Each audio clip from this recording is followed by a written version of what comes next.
You can see the back tire has got a lot more wear on it than the front tire. I bought these at the same time. So let's rotate them. Go ahead and undo your brakes. And then flip your bike over. Makes it a little easier to get the wheels and tires off. Let the air out.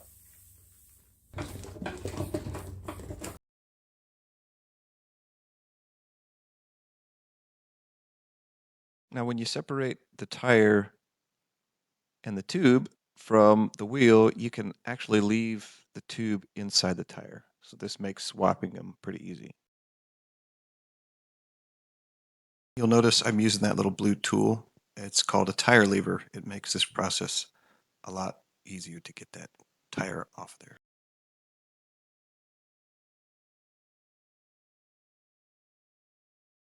Now when you go to put the tire and tube back on, just find the hole and put the stem back through the hole and work the tire and tube back around it and do the same for the other one.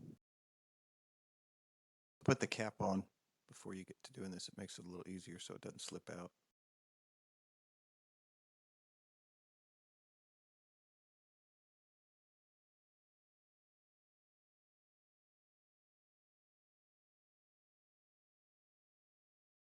Should be good to go. Got my tires swapped out, so now my back tire's got a lot more tread on it. Should last a little while longer.